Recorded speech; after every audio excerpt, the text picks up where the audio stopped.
more political minded version of it.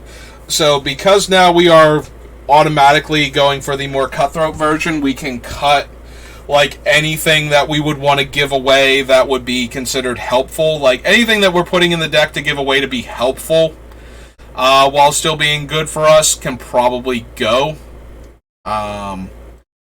So we are going to bring down my clipboard and see if that like blows up everything. We'll full screen it real quick. Click that button so I have that, and then shrink it back down. Can I read most of the side scroll text? I guess we can expand it outward a bit more because it's below my all of my stuff on OBS, so I can still see it. So yeah, we can go ahead and get rid of anything that is meant to be more friendly when we give it out, that we don't want to use for ourselves. So Mindless Automaton is a pretty easy cut. It's not doing it, like, it lets us discard our cards, but we have a bunch of things like that. And if we're going for the more cutthroat version, we don't need Mindless Automaton, so we can cut him.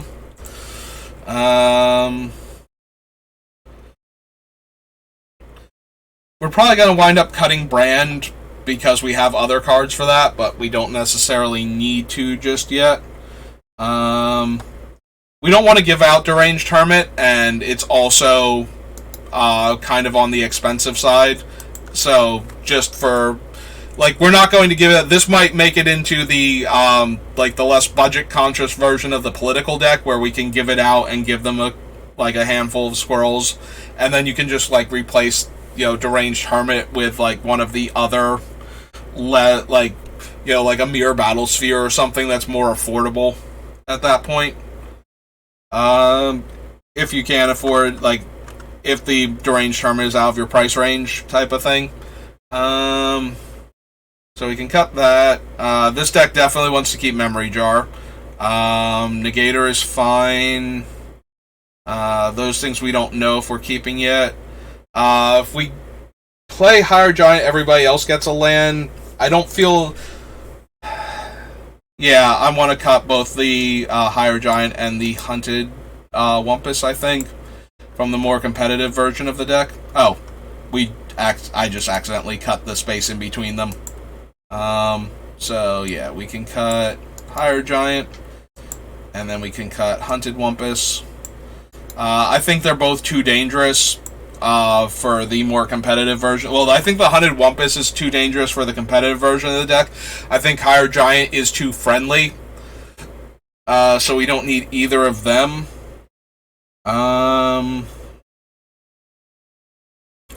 These things are okay body-wise, so we might leave them in for now. Right now I'm looking more for the cards that are too friendly to just give out.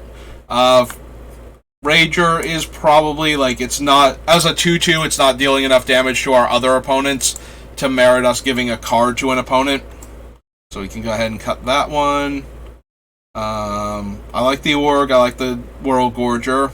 Executioner's good, Reaper's good, Mudspawn is being mean to them, can't block, and when this deals combat damage, I sack a permanent. Seaborn Muse is giving us more activations on the Bully. Dragon Tyrant is a big angry creature. Fierce Empath is getting our stuff out of the deck. Harvester is mean-spirited. Grid Monitor is mean-spirited. It is a 4/6. Okay. Leveler is like one of the focal points of this deck. May destroy an artifact that player controls. We can leave that in for now. Sad Robot is definitely not something I want to give out, but I would still consider running it in my deck, just as a way to do the thing. Like to ramp into our stuff so we are actually casting our spells. Ewit, again, just going to go into our deck anyway. These are all stuff that I want to give out. This is a way to sacrifice the things I take back.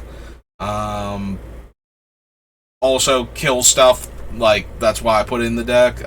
Makes opponents lose life. Bronze Bombshell punishes them for gaining control of it. Whenever another creature ETBs, sack this and it deals 4 damage to that creature. Probably not going to run this, but it is an option for when, your opponent puts in a creature, is about to have a creature enter the battlefield, and we can just give this to somebody, and then they have to sack it and deal the 4 damage. Still might not make it, though. We do have Indrik Stomp Howler. We should probably put the stupid Acid Slime on the list instead of these things. Jagged Poppet is fine. Magerite Stone. Vengeance is for when we sack our creatures. Rooting Saurian is part of the deck.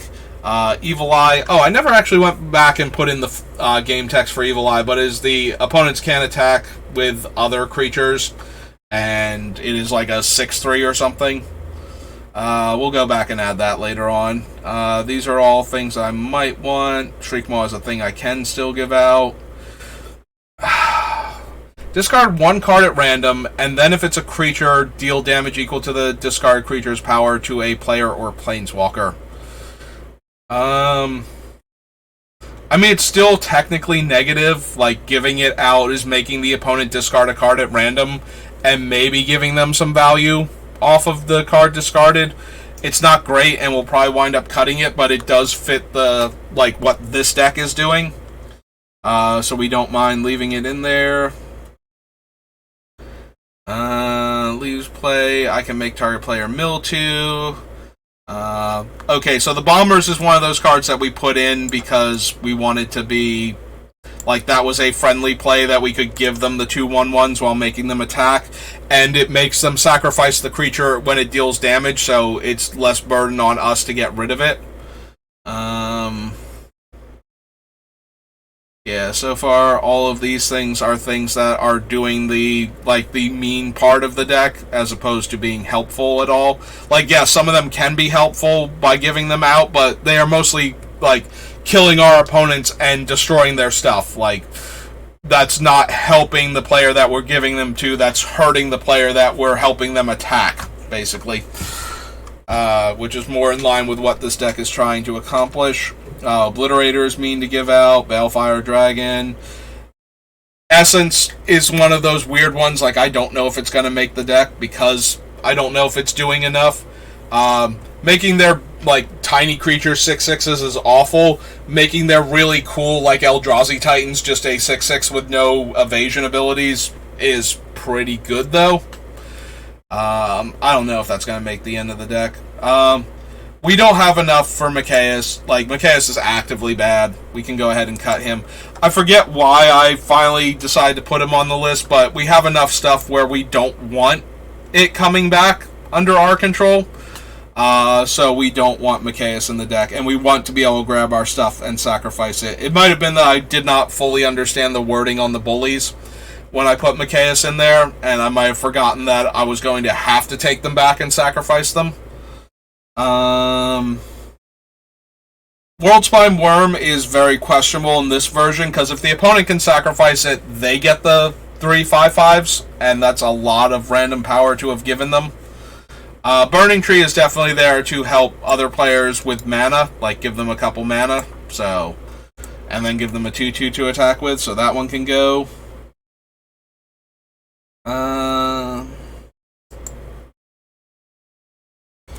Just spell destroy right. ESTROY. There we go. I don't know why I didn't want to correct when I put the other letter in. Master of Cruelties we want to give out. Sire we want to give out. Satyr. Piper to use to force blocks.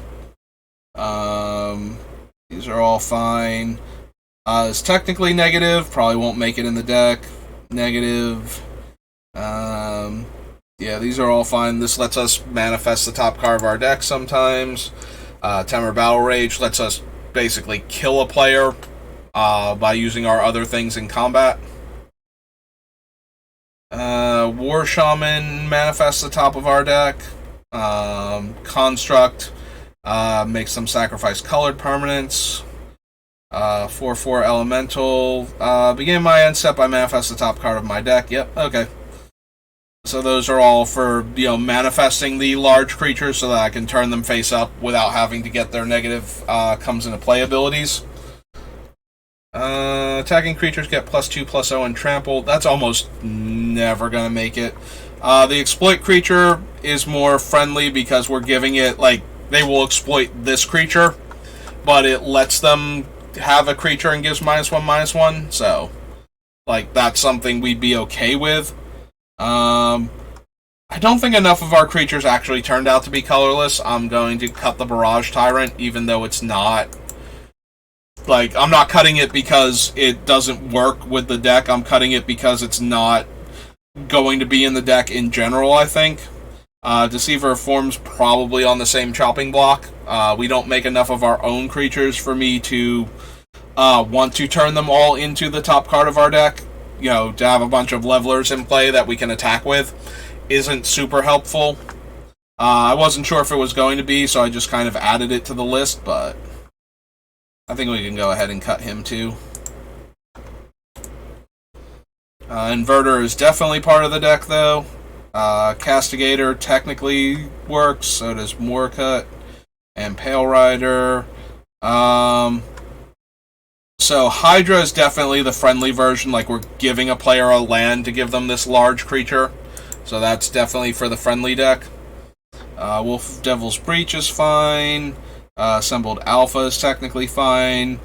Reveler, we'll have to see how many instants and sorceries, if we can consistently cast this guy for, I want to say 5-ish mana, then he probably stays in, but if he's more than that, I probably don't want him.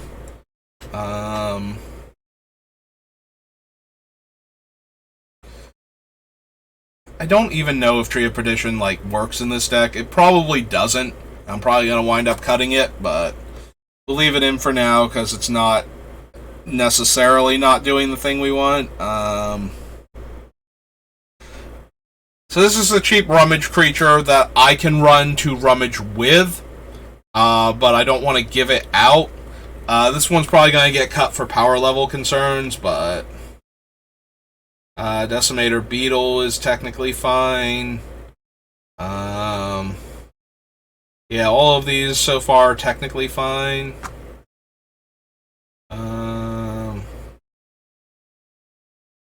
Don't mind giving out any of these. Yep. Yeah, all of these are fine so far. Either punishing the opponents or just, getting the opponents dead. They're not helping the player we're giving them to, so...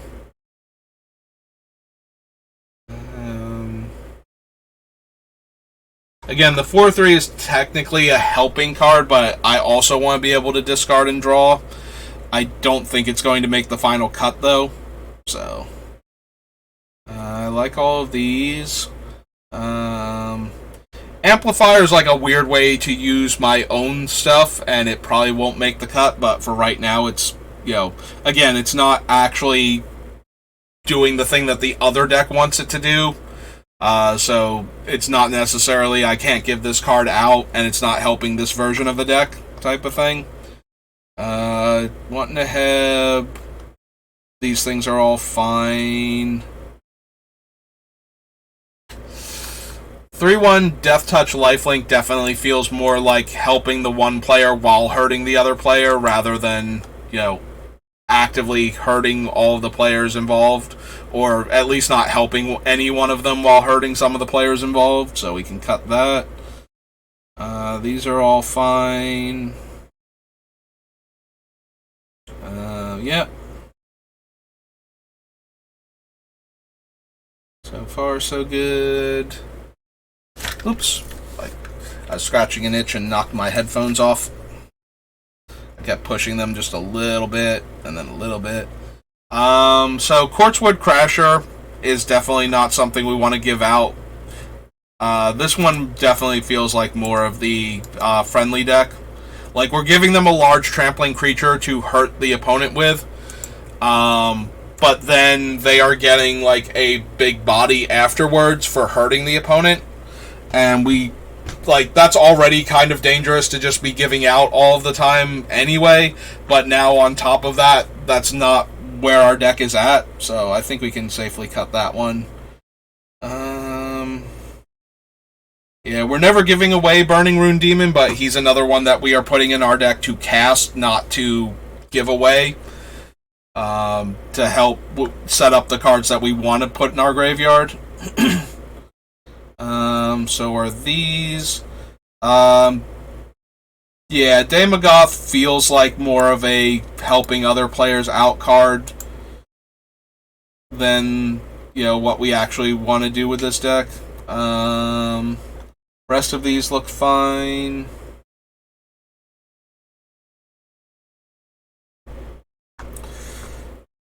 Why was Chaos Channeler even on this list? Like, we never want to cast our own cards.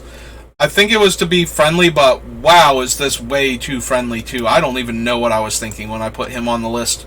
I guess it was Adventures in the Forgotten Realms, even though it's listed as Forgotten Realms, so we encountered him super early, and I wasn't, as focused on what the deck was doing properly to not give that away. Innkeeper is another one that I wanted to give away as a way to, here's a treasure to help you out, and maybe a life or two. So that's definitely more of the friendly deck, and we can go ahead and cut that. So we're on Forgotten Realms. Let's adjust the counter up here. So Innkeeper is 1, Channeler is 2, and 3, and 4, and 5, and 6, and 7, and 8, 9, 10, 11, 12, 13, 14, 15, 16. Okay, so 17 cards off the list, so we're down to 352 now. 352, not 3,000. Please don't make me go up in cards. So, Forgotten. Okay. Morbid Opportunist is fine. Stick Fingers, Celestis. Biting Palm Ninja, technically okay. Circuit Mender, giving it out is just a, value creature, so we can probably cut that. Fable of the Mirror Breaker is fine. Gloom Shrieker, Greater Tanuki, Kappa Tech Wrecker, Prowler. Prowler gives Death Touch and Lifelink. That, again, feels more like we're doing too much to help and not enough to hurt. So we can cut that. Launderer is still technically okay. Sanguine Spies for us. I don't think I need Workshop Warchief, as a thing I can cast, and we don't want to give it away in this deck, so we can cut that. Probably same thing for the Envoy. So we can go ahead and cut her. Foul Spirit and Vampiric Spirit are fine. Night Raiders is fine to give away. Grave Titan we don't want to give away, and we don't necessarily need. We have other stuff that we can run, so that's gonna come off the list now. Man, it's so weird when it welcomes me back to the chat room. Garrick, Swiftfoot Boots, Thundermaw, Liliana's Reaver still technically fits, as does Shadowborn Demon. Wardborn Behemoth, technically yes. Scudder, yes. Avaricious Dragon, absolutely. Majoring Responder, yes. Audacious Thief is in the same category as Phyrexian Rager, where we don't want to give it away. May discard that many cards and draw that many. Okay, so that guy is staying. Smuggler's probably staying. Raptor, my creature spells cost 1 less. When my creature enters the battlefield, this deals 2 damage to them. If it deals damage to a dinosaur this way, that dinosaur gets +2 power. So this one is weird because we are probably giving it away in order to kill creatures that they are about to have come into play. that are 2 toughness or less, or that we can use something like the Siege Breaker on if it stays in the deck. Gorilla Shaman is definitely a card I put in there to give away when it dies, draw a card, so that one's a bit better for this version, but still ultimately not great. Gargaroth is another one that is mostly for giving away. So we're going to cut that one. Some of these look like things we're just going to cut because we don't need them, but in the meantime, giving away the Monarchy is definitely a friendly deck thing. It is not going to work in this deck even if we keep the Monarchy stuff and or the other thing. So both of these can go. Opponent loses life equal to the life already lost this turn, so that one can stay. Bramble Sovereign can stay. Bramble Sovereign's a bit weird, but we can leave it because giving the opponent a token copy of the creature that they just got that already has a downside will double up on the downside, basically. So if we wind up running the cards, we can keep this. This one I think I put in there because it was early on and other players can help pump it. But yeah, this does not seem like it. It's certainly not going in this version of the deck.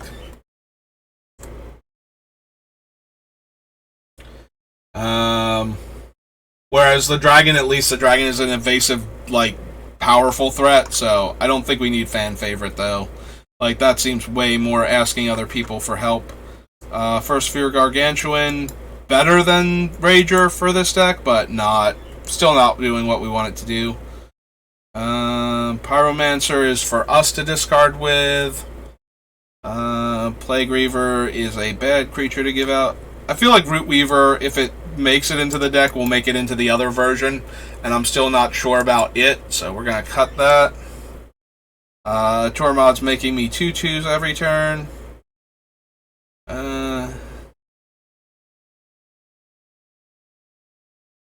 I don't even know why I thought this was going to make it into the deck, but we are going to cut Agent of the Shadow Thieves now. Even though, like, I genuinely do not remember why I thought that was going to make it into this deck.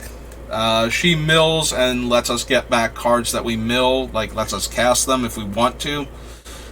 So she's fine for right now. ETBs or dies gives out a treasure was definitely us trying to be friendly to players. That can go. Sacrifice another creature to draw cards is for us. These are fine. The Zentarim is definitely a trying to help players out while dealing them a little bit of damage, so we can cut that. Mana Charge Dragon is probably still fine at Flample with the ability to give it power based on the amount of mana players spent. These are all fine so far.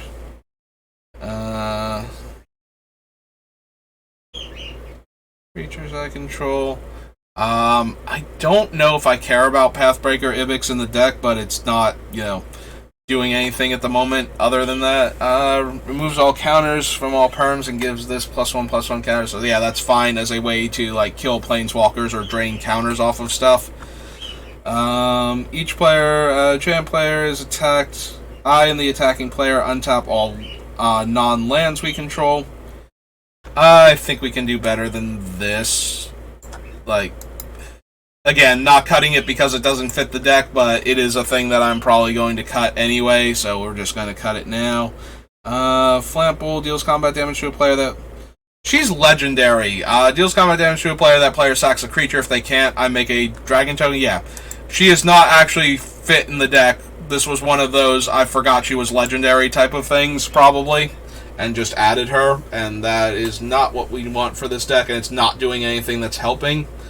12/12 Flash Trample, 1 less for each attacker. When it dies, make a 6/12 Trampling Construct token. Technically still makes it in the deck.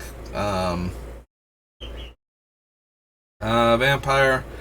Pay black and 2 life, or fly. Black, pay 2 life. This creature gets... Was this supposed to be a +1 counter? I believe this was supposed to be a +1 counter. When this creature leaves play, draw 1 for each counter it had. This just seems bad anyway. I think we can go ahead and cut that. I don't know what I was hoping to do with this, but even if that is a +1 counter, I'm going to lean back in the creaky chair now. That thing still seems super bad. I'm pretty sure we're supposed to be a +1 counter, but it's still not anything. For each flyer it killed. We might wind up cutting these because I added a bunch of demons and the demons fly. Zanshcha. She's in the same, like, mindset of what the deck is trying to do, where we're giving our stuff away and she can't attack me. And, like, she's a fun card and I do like her, but I think if we are going to run her, she's more in the group hug version, where we give her to a player and then everybody else can, like, use her to draw cards and make that player lose life. So we're going to cut her from this version of the deck. Angie is fine as a looter. OP deals damage to this. That OP loses that much life and sacks that many permanents. It's a lot harder to force opponents to deal damage to this than it is to, like, we're giving it to a player and we're making them attack with it, so it's a 6/6 flyer. But the opponent's not going to want to block this anyway, so they're just going to take the 6 most of the time to begin with. So this might just be a cut anyway. Trainer is fine for right now. Magus of the Wheel, yes. Scroll of Fate, yes. Tarngarth, have target player control of it and have it attack an opponent. Feels like it's on topic, but is not actually doing the same thing. Like, it's another creature that I can give to my opponents and make them attack with, but I don't need that type of deal. Warmonger. When creatures attack my opponents, those creatures gain menace.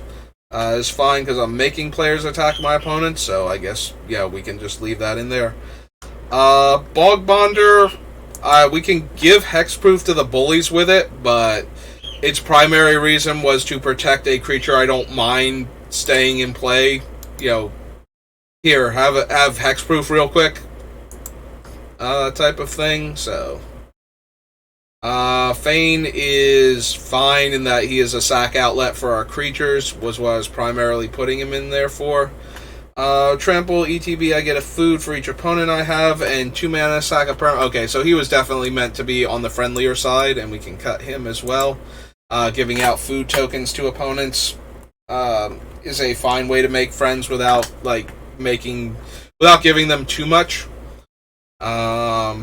Ruin Grinder, Menace, and when this dies, players may discard their hands and draw 7. Titan is definitely something I wanted to give out and steal back, so it's risky to run. He goads things, but he was also giving us an effect when the opponents do stuff, so... You know, I put Wolfgar in here to double up on triggers for making the opponents attack with stuff, and he is legendary, so he doesn't do the thing at all. So we can go ahead and cut Wolfgar too. Like, how many creatures did I accidentally put in here early on that were legendary that I put in here with the idea I was going to give them away? I genuinely don't remember. There's the bullies themselves.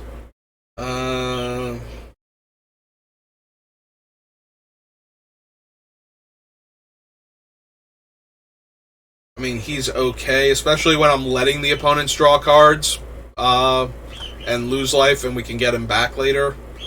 Grime Gorger is fine. This works with the other mechanics.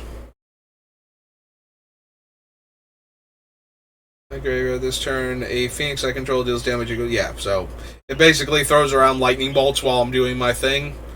Counters activating enchant abilities. And then can destroy the source of them. And Fiendish Duo. Okay, so that's a whole bunch more cards successfully cut from this deck. So let's see. Wolfgar is 1. Troll is 2. Bogbonder is 3. Tarngarth is 4. Zanstra is 5. Blood Tracker 6. Wasatori is 7. Bounty is 8. Zentarim Bandit's 9. Patron is 10. Agent's 11. 12. 13. 14. 15. 16. 17. 18. 19. 20. 21. 22. 23. And 24. Alright, so 328. Alright, so 268 more cards to go, and we'll have cut everything out of the deck that we don't need.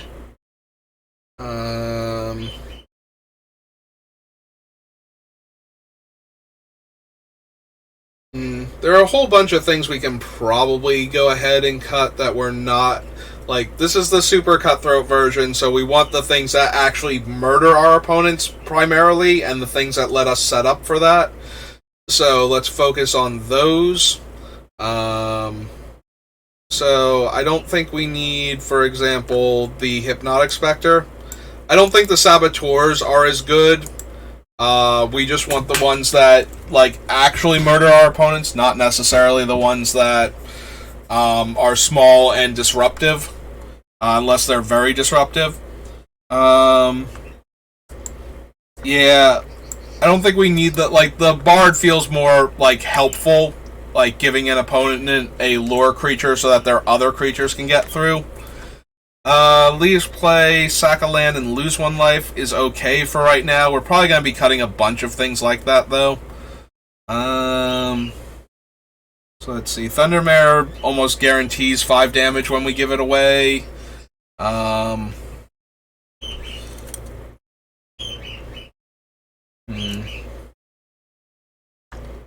don't think we need all of these evasive things. We're going to keep, like, the land, obviously. Because it's not taking up a spell slot, but I question whether Dauthi Embrace is actually worth it. Bagglepup is okay. This guy can actually get pretty huge. Might be worth leaving in because of that. Deals 4 damage. Outmaneuver, Bone Shredder, Eviscerator, makes them lose 5 when it comes in. Shrieking Mog is probably too small as a 2-mana Thundermare. Nowhere near as good. The avatars are super medium for this deck. Like, yes, we can potentially cast them for like 2 mana. And yes, they are also okay to give out. I feel like I'm going to wind up cutting them eventually. This thing is just too situational and low power. Oops. So we're going to cut that out. Deed, Arena, Entomb, Filthy Cur. Love the Soul Gorger, love the World Gorger. Like, these two are way too good to cut out, I think. These are all fine right now.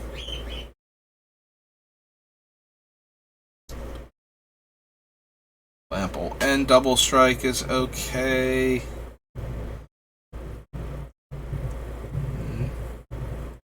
Grid Monitor, Leveler, yes. Ogre, fine. Stylus is just too low impact. I was already thinking I wasn't going to play it when I saw it, and yeah. If it put it in the graveyard, if it let me sacrifice a permanent I own, or destroy a permanent I own, you know, as another Despotic Scepter straight up, it might make it. Creep and Sow, Beacon of Unrest, Ewit, Grave Robber, Raving only. Like, we're probably gonna wind up cutting a bunch of these smaller ones that only lose, like... In fact, Raving Oni can probably go.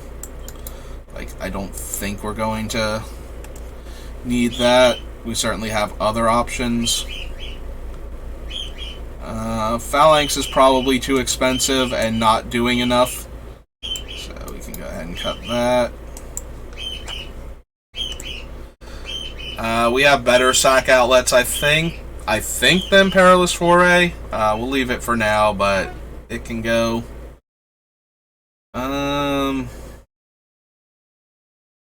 Bombshell deals 7 damage to that player. Okay. It's dealt combat damage. I discard that many cards, and when it deals combat damage to a player, that player discards that many cards. So it's very fun to give out at that point. War's Toil, probably not necessary. Like, we're not a goad deck. We're not forcing players to attack with all their stuff, so get rid of that. These are all fine so far. Cremator's just too low. Like, they have no control over the effect, and neither do we, and that's probably not good enough. Let's see. These are all fine. We put in a bunch. We actually wound up with a bunch of demons, so things like the Minotaur are kind of like low power level now, and we added that super early on in the process anyway. So those can probably go. We'll find more of them in a little bit.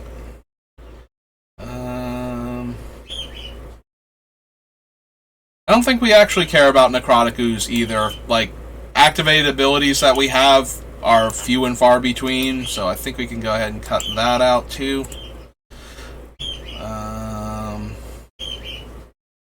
Into the Core, Massacre Worm, Obliterator, Balefire. Yeah, I'm gonna guess that Essence of the Wild. It's a fun trick. Like, this is a weird, interesting deck to put that in, but don't think it's quite powerful enough. Can hit the opponents for a lot. Worldspine Worm is probably too dangerous and is too hard to reanimate consistently with this deck anyway. So I think we can go ahead and cut that. I don't think we actually need the Ember Beasts or any of the... Like, it's a fun idea, but again, it's not what this deck is about. So we can go ahead and get rid of them. Fire Drinker, Dictate, Ambush Krotig. Again, like a fine idea, but not doing nearly enough to punish the opponents. So we'll just get rid of Ambush Krotig also. Too many creatures that are worth bouncing because they have good comes into play abilities. Might be cutting some number of these, but not yet.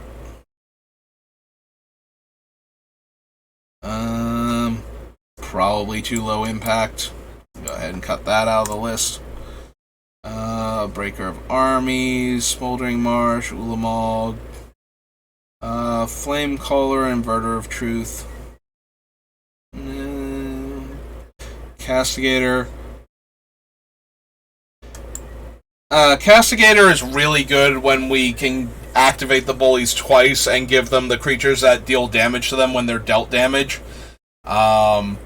Or, you know, just untap the Bullies and put Castigator in when they're about to, because then the creature will take double damage, and then it will deal quadruple damage to them. So I guess we're going to keep that for right now.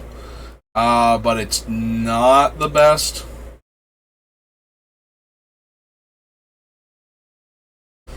Assembled Alphas is just a big dumb creature that's difficult for the opponents to block. I don't think that's anything we need. Yeah, I think we can go ahead and cut the tree. The tree's underwhelming. We can give the tree out, and then opponents can set other opponents' life totals to 13. I don't think that that's the best thing we could be doing, so no. I think we have better options than the Scrounger. We'll go ahead and cut him.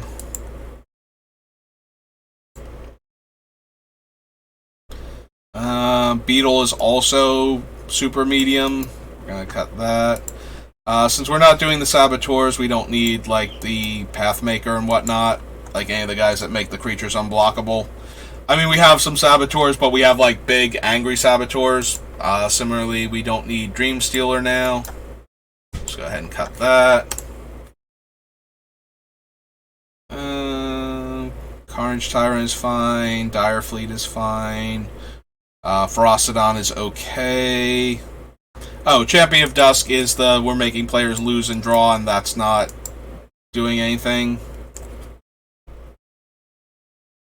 This is probably too weak. We'll keep going for a little bit, see if I want to cut it. Yeah, we don't really need the Keldon Raider either for this version of the deck. We have enough other things going on. Yeah, Amplifier is probably not good enough. We can go ahead and cut that.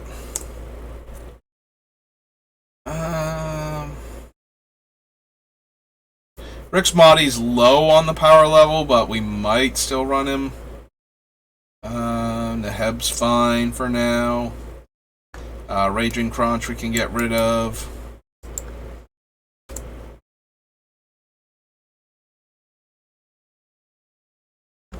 We can go ahead and get rid of the Roscoe's Finisher.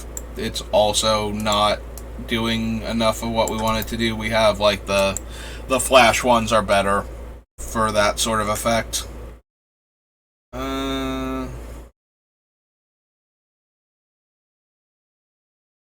Maya, Ox of Agonis, Woe Strider, Barrier Breach, Brushmeat Poacher is fine still.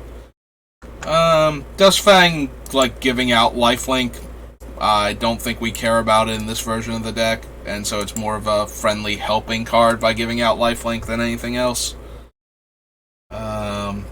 These ones I like because we can cycle them to give, like, the abilities to our creatures, and we get them in the graveyard where we can reanimate them and get to draw a card. Like, all of that seems fine, so.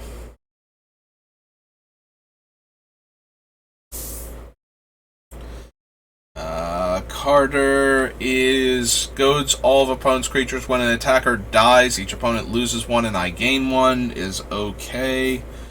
Probably won't make it in the long run.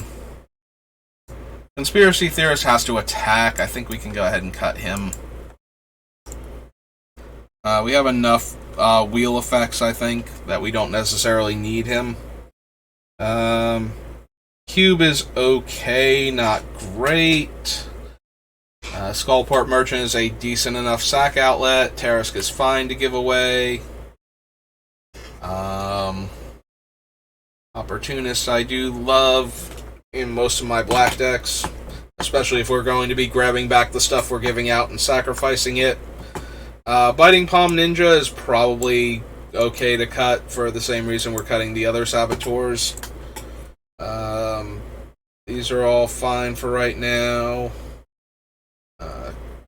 Tech Wrecker, Body Launderer. Tampering is fine for right now, but we might wind up cutting it. Ascendancy, the same.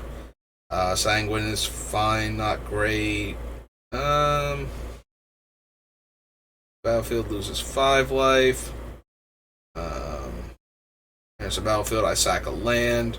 Yeah, a bunch of these might get cut. Oh, we can cut the Way Night Raiders because we're cutting the other Saboteurs from the pile, so. Fauna Shaman, Garrick, Thundermaw, Reaver, Shadowborn Demon, Necrogen, Stockpile. All these are fine. Smuggler we can cut because we're getting rid of a lot of the Saboteurs.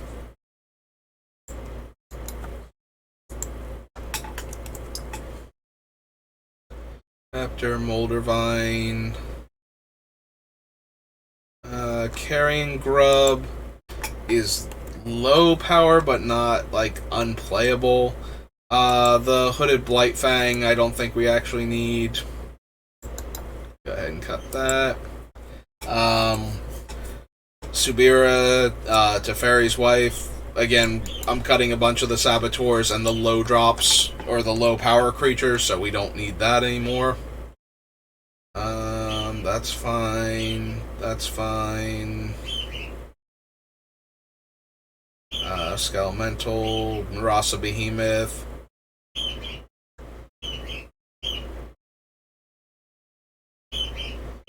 Alright, so the rest of my family's home, and I can smell dinner, and I've been at this for, probably another almost 3 hours, so we can go ahead, we're going to figure out this. So we got 1, 2, 3, 4, 5, 6, 7, 8, 9, 10, 11, 12, 13, 14, 15, 16, 17, 18, 19, 20, 21. Oops. Click off of that. 21, 22, 23, and 24. Alright, that brings us down to 304 cards. So, we're making progress. It was good to actually get started on the build, finally. To start looking at cards that, a lot of cards I said, I looked at them and I'm like, we're probably not going to wind up running this, but it's still good to look at them and, have an idea. Like, when I used to build the decks, I would just go through each binder and pull out cards. And then I would have to eventually put back, 200 cards that I didn't use, and that's a massive pain. So this is way easier for deck building than that was. So I started doing this a few years ago, and I was looking for a way to, something I could do in Magic that wasn't being done before. So I thought, I always see commander decks when they're built or being played. I almost never see, the minutia of it, the actually picking out all of the cards and weighing the options, and, but I do this every time I build a commander deck, so at least this is something different. I don't know if there's actually a market for it. Maybe people will just like the sound of my voice and be okay with listening to me talk about Magic for hours on end. But for the time being anyway, I just wanted to start building decks like this in front of people. I needed something that I could do that was unique and would give people a reason to give me a chance. And Commander being as popular as it is, and me wanting to actually build these decks anyway, at least to have the idea of them written down. Right now I don't even kind of have the resources to do a game night with some friends and do a recording of that. But these are decks that I would actually seriously consider putting together, and I would like to know what the deck looks like what cards I was going to use before I build them. It is a massive undertaking with how cluttered my personal room is, where all of my cards are, to get to every binder and go through it and pull out the cards. So I would need to be planning to build 3 or 4 new commander decks before I would want to actually do that. But if we ever get to the point where this is what I do, this is my channel, I am absolutely going to have to reorganize a whole lot of stuff so that I can build the decks and actually show them off afterwards. But that is a far down the line. Right now we're just going to build, and I want to show you what the deck will look like and get it down to the 100 cards. So we've been streaming for a while now, and I was streaming for a while before, so I've got 2-3+ hour videos now to, move over to YouTube. But I hope if you're lurking, or if you found the VODs or something, that you're enjoying this. This has been at least an interesting thing to look at and to listen to. And if you are enjoying it, I hope you'll come back for more. If you would not mind, I would greatly appreciate any follows that I can get. on either Twitch or YouTube, just to get notified when I'm going live and when my videos come out. Like, you don't have to stop by and say anything. I will greatly appreciate if you do. Like, don't feel like you can't come talk to me. I love to talk about Magic, and I will do it regardless of whether or not anybody else is, here to help me, give me a topic or anything. But I do love to talk about Magic, so I will gladly talk about it with anybody who wants to stop by. But it would help me a lot to try and build this channel into something other than a hobby, Like, everybody always begs for the likes and the follows and everything, and I'm not above that. I would greatly appreciate if you did that. But you don't have to. Like, if you weren't going to anyway, don't feel like you can't show up because you're not helping me out. You're helping me out by lurking. Trust me. That is a very real thing. Like, just being in the channel without saying anything is still adding positive numbers to my view count. And that is a real thing that is very helpful, and I do appreciate that. So don't ever feel like you aren't doing... If you are watching these videos and you're hearing my voice, you are already helping me out.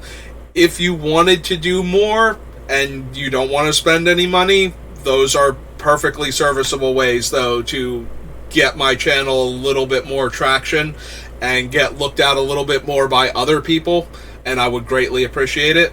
But thank you for watching. We're going to be working on this deck now. That's going to be the next thing. I don't know how long it's going to take to get the two versions of the deck down to their 60 cards and 40 lands, but that's going to be the next project, and I am looking forward to it. I want to see what this deck looks like when it's done, and I am excited to add cards to it.